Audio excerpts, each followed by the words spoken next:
Hey there! In this video, we're going to talk about my 10 top pet peeves when it comes to female characters.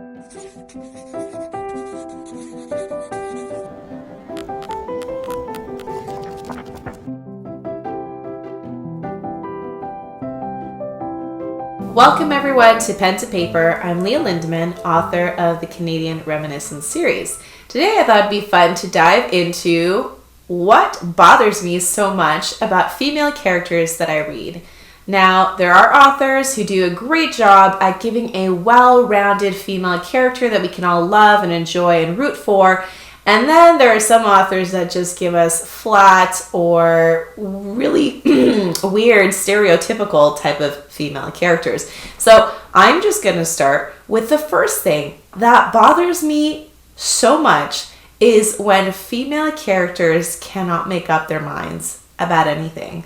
Now, I think we see this most of the time in a story where there's a love triangle and there's one guy here and one guy there, and she literally keeps flip-flopping between the two of them, and she just can't make up her mind who she admires or loves the most.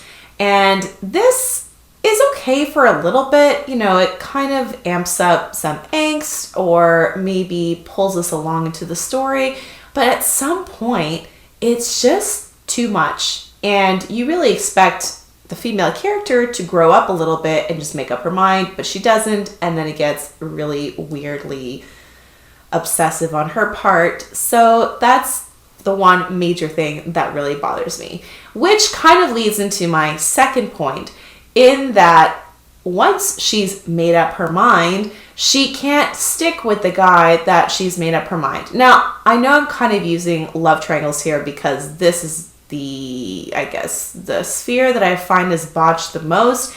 It could be a job, it could be, I don't know, do I do this situation for my life or this situation? Do I want this dream or this dream? It could be that too, but I'm just gonna stick with love triangles because, as I said, it's the one that's used the most and fails the most in this category.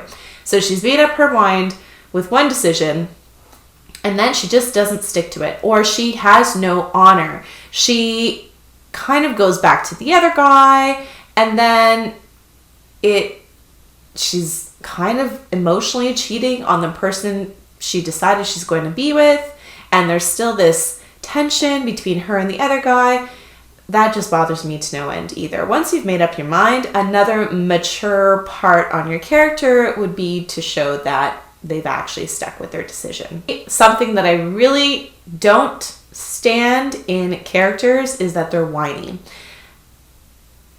Whininess is complaining. It's constantly not being happy with where you are. Now, that's not to say that characters can't, take a look at where they are in their circumstances and say, I want more, so I'm going to work toward this.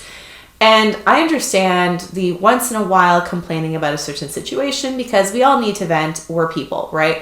But it's when the constant tone of the character is whininess and constantly complaining to people around her and not being able to act because she's whining all the time. This is a huge turnoff. So please don't make your characters whiny. Another one, number 4, and this I find can sometimes go into the whiny sphere, but is when she's constantly trying to one-up the man in the book.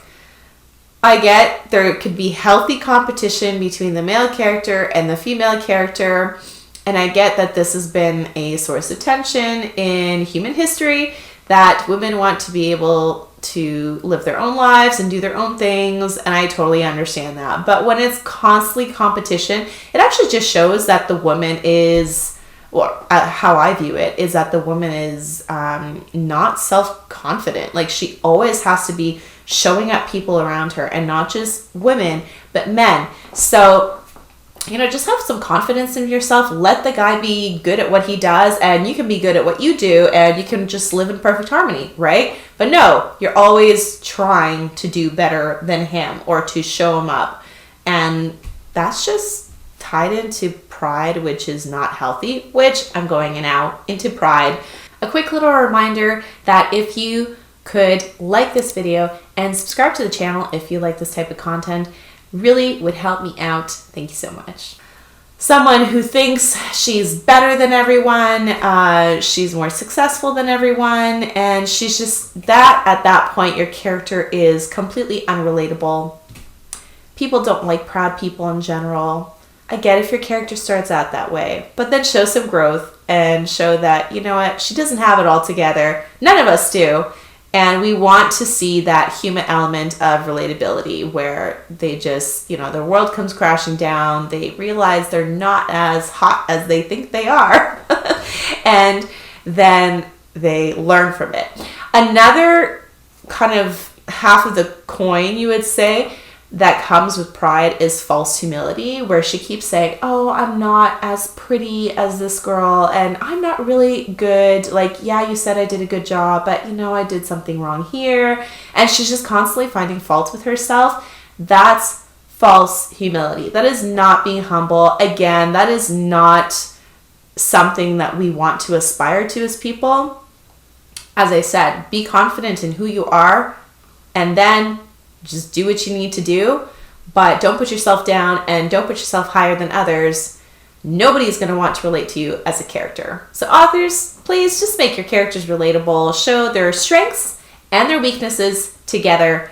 So that really gives them that human aspect. Number 6, another pet peeve of mine is when the woman is objectified, in that the characters look at her as to how sexy she is, or what can she do for me, or there's no soul to her character. She's just something to use for other characters. And when female characters put themselves in this position as well, it's just tasteless.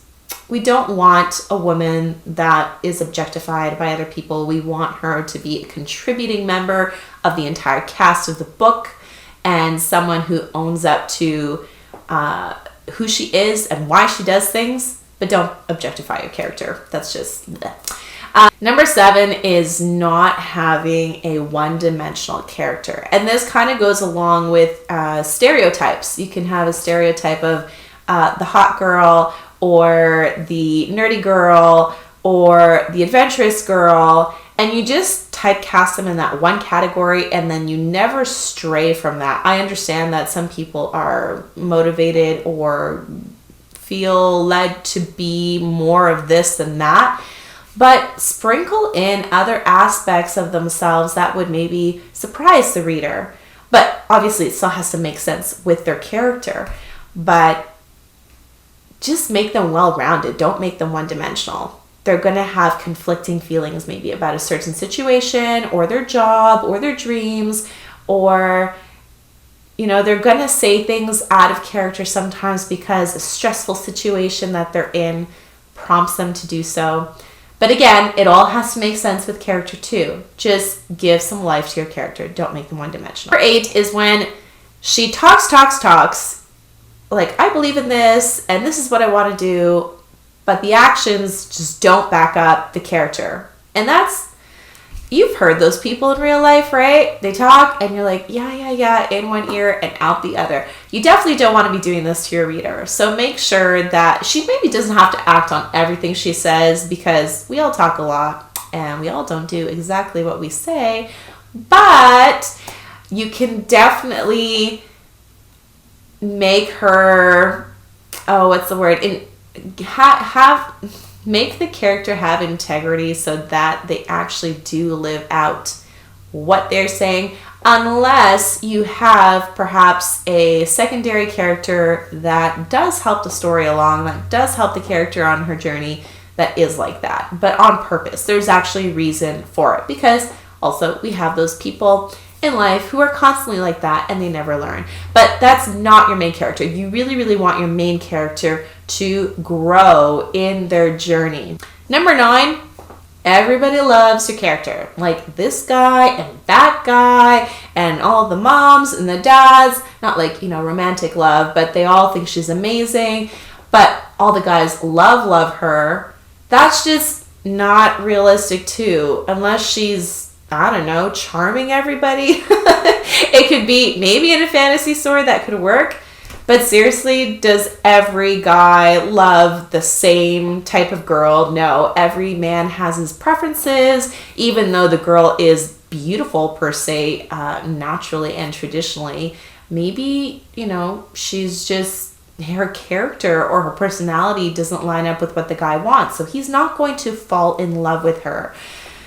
I've read so much of this in YA and like angsty teen novels, and it's okay at first, but then it just gets really boring. Like, why can't you look at the nice girl next door or the girl who likes to go hiking? Why does it always have to be this type of girl that everyone falls in love with? That's just annoying. Okay, number 10, my last pet peeve when it comes to female character is that she is the only girl in the book.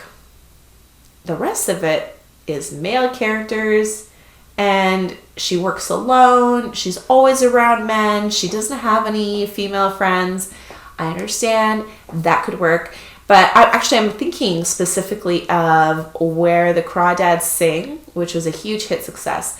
And yes, she is the main female character in the book in the sense that she doesn't have like a best girlfriend to talk to, but there are other female characters in the book that do move her journey along. So you do have the girlfriend of the first guy that she gets involved with, and he's supposed to marry her, and she looks down on her. So that does help her characterization along. Then you do have the couple, the older couple, who kind of looks after her as she gets older, and the wife is instrumental in just making sure that she's kept safe and not found out by the authorities. And so you do have these other female characters in there. So not that your female character has to have a best friend, but that she's not literally the only female character in the book, because there are more. There you have it. My top 10 female pet peeves. What is your main pet peeve when it comes to female characters? It could be one that I mentioned, or it could be one that's completely different from my list, but I would love to hear it down below in the comments. So click that like button, subscribe, and comment down your favorite pet peeve or not favorite pet peeve, or your worst pet peeve, however you want to term that, and I'll see you next week.